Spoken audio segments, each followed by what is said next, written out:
So I just finished watching The Mandalorian Season 3, and I have to say, it was surprisingly good. I've actually sort of been waiting for the chance to watch it with a growing dread due to a trend that I've been noticing with the expanded Disney canon. After watching Season 3 of The Mandalorian, I have to say that it's not completely free of this sin. Maybe that's too harsh of a word. Transgression? I'll worry about the wording later. But I think I have, to a certain degree, nailed down the reason why so much of the new Star Wars canon are absolute flops and others are complete joys to watch. If this sounds like fun to you, then pull up a chair and pour a glass of blue milk because I'm Gray, you're watching Gray Galaxies, and today we're going to identify the critical flaw in Disney Star Wars. Our journey begins in November of 2019. I was just minding my own business, living my life, and the internet started going absolutely wookie dookie crazy with memes about one baby Yoda. Every internet personality was obsessed. Facebook was packed with memes, my students wouldn't shut up about it, and every single ad you saw plastered in front of your eyeballs was of Mandalorian merch. So I decided to get Disney Plus just to see what all the hype was about, and I was hooked from the very beginning. It was something completely new, a period of the Star Wars timeline that was underexplored, and brand new characters. Mando, Baby Yoda, Carl Weathers, Grief Karga, Moff Gideon, Cara Dune, every single character was fresh, and while it did succumb to the apparent need to visit Tatooine because nobody can seem to get enough of sand dunes, it was, overall, a great series with a good story based on a good premise. Fast forward to October of 2020 and the long-awaited second season of The Mandalorian, and it was again fairly good. Not as good as the first season, but still rather engaging. But what was different? What did Season 2 do so differently from Season 1? It took me a couple watches to notice what would eventually lead to a strange sinking feeling in my gut. The premise was still the same. Mando hanging out with Baby Yoda, getting into trouble on an epic quest while trying to stay one step ahead of Gideon. While some of the characters we knew and loved were no longer around for obvious reasons, but they did bring back a number of fan favorites like Cara Dune, Grief Karga, that one guy from the first episode, Fennec Shand, and most impressively, they took a throwaway character portrayed by a stand-up comic who notoriously hates Star Wars and turned him into one of the most compelling, likable, and interesting characters of the last half-decade. They also introduced us to new characters like Cobb Vanth and, oh, that's it? Okay. But here's where I first started to notice something was off. We also got reintroduced to Ahsoka Tano, Bo-Katan Kryze, and got to watch Boba Fett Mando his way through 2 platoons of stormtroopers, and Luke Skywalker Jedi his way through a platoon of dark troopers, which is sort of what every nostalgia-starved Star Wars nerd has been craving ever since Return of the Jedi. The CGI face on Luke was a little creepy, but it's way better than it was just a few years earlier. Blech. All in all, it was still good, but this injection of nostalgia and familiar characters was just the first sign that something dark was looming on the horizon.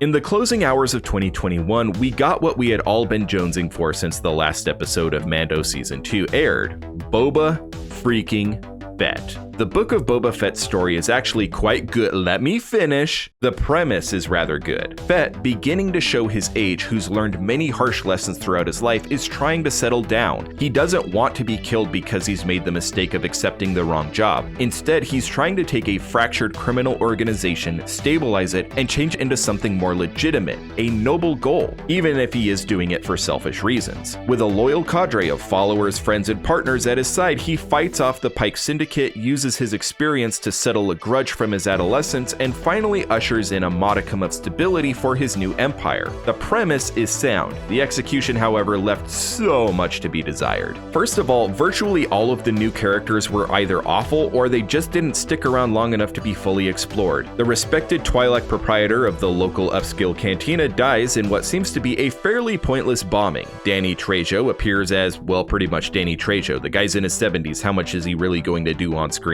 The mayor of Mos Espa, who is actually a new and uncomfortable take on Ithorians that I found rather fascinating, but just doesn't get enough screen time for some reason. Black Chrysanthemum, basically just Chewbacca before he's had his morning coffee, and this gaggle of moped-driving, body horror street urchins who exist for no other reason than to try to attract a new generation of fans of the pre to early teens demographic to Star Wars. It's Boba Fett struggling with mortality and human frailty. Your target demographic here are 40 to 65-year-old OG Star Wars fans. Just deal with it. Otherwise, virtually every character that you encounter is already very well rooted in other Star Wars properties. Ahsoka Tano, Luke Skywalker, Din Djarin, Grogu, Cad Bane, the Armorer, Paz Vizsla, Peli Motto, Cobb Vanth, 8D8, who every time he speaks all I can think of is the womanizing boss from the IT crowd.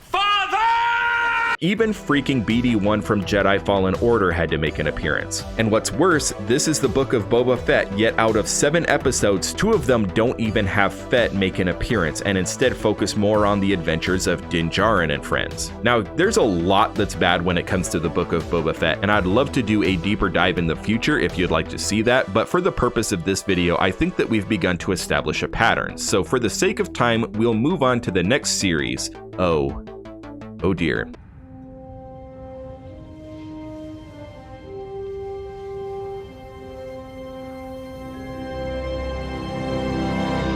There's so much wrong with this. The plot is so contrived, the pacing is pretty bad, the horrible security awareness training of the personnel at the Fortress Inquisitores. Okay, we'll have to address that at some point as well, but that's a subject for a different video. Once again, virtually all of the characters that matter are nostalgia characters. We have Hayden Christensen and Ewan McGregor as Anakin and Obi-Wan, we've got Jimmy Smits as Bail Organa, Liam Neeson as Qui-Gon Jinn, James Earl Jones's voice was replicated with AI and used as the voice of Vader, which is so cool, but also so disrespectful of an actor's talents that now your entire job can be done by a computer so long as you've provided enough of a voice sample through prior contracts. You have the Baby Yoda equivalent of Princess Leia, and that's pretty much it. The only new characters, if you can call them characters, that we spend any amount of time getting to know are Reva, the third sister, Haja Estri, a member of the Underground who poses as a Jedi to gain the trust of his clients, and Tala Durith, a disenfranchised member of the Imperial military who now works to save political dissidents from the Inquisition. Oh, she's dead. Again, there's so much that is wrong with this series. Really, its only redeeming feature is the parting scene between Vader and Obi-Wan that is so powerful, so moving, that really this entire series should have just boiled down to like a single episode and it's just the cat and mouse between Obi-Wan and Vader.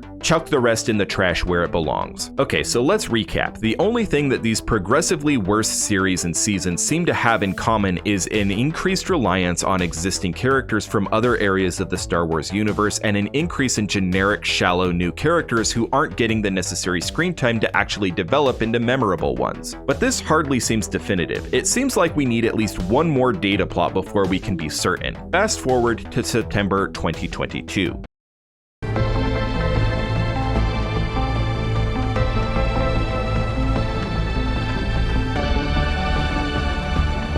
I have a confession to make. I really wanted to hate this series. I absolutely loved Rogue One. It's by far the best Disney era movie. But one thing that I wasn't so sure of was a series centered around Cassian Andor. I mean, I really just did not get his character, at least not the character that we see in the beginning of the film. Given the lashing that my nerd desires had received at the hands of Obi-Wan Kenobi and the Book of Boba Fett, I was ready for a huge letdown, but that's not what I got. I got a complicated view of dissent, rebellion in its infant stages, mystery, action every once in a while, and looming over all of this, an empire that continues to grow more powerful but also more complacent in its absolute authoritarianism. You see a universe where no matter how humane a prison may be, it's still a prison. No matter how well fed or cared for they may be, a slave is still a slave. And no matter how well the economy or society seems to be doing, fascism is still, you get the point. Andor could have just taken the easy way out and introduced us to all of the characters we would eventually run into in Rogue One. Director Krennic, Galen or Jyn Erso, K2SO, Chirrut Imwe, Baze Malbus, a CGI Princess Leia and Darth Vader, but they didn't.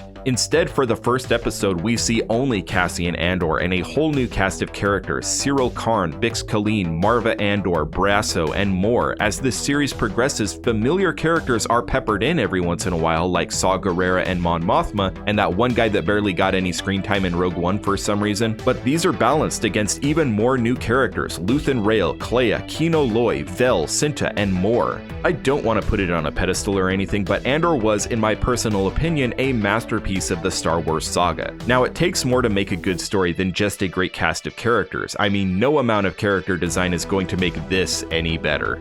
Or this. Or this. However, I think given what we have seen from all of these series, that we now have enough data to form a hypothesis. In short, the story and interactions of our cast and crew in the first seasons of The Mandalorian and Andor didn't revolve around characters that were already standing firmly on their own 2 feet. The series didn't need to be propped up by giants, and this, I believe, gives us what we need to boil the entire issue down to a single word: confidence.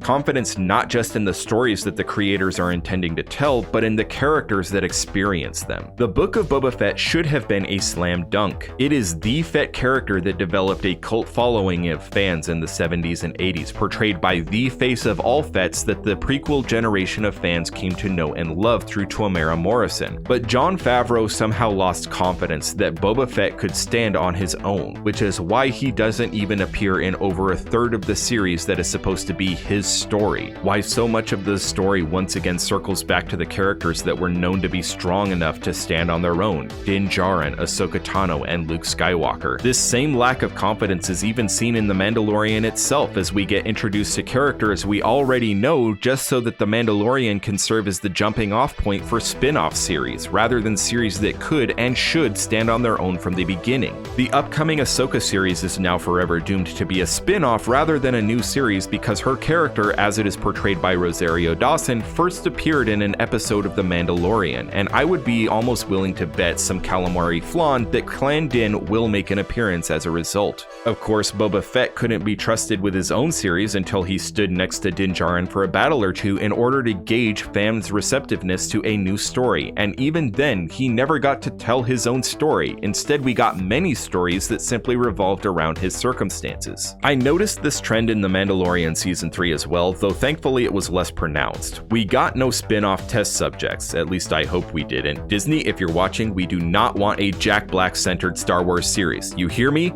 No.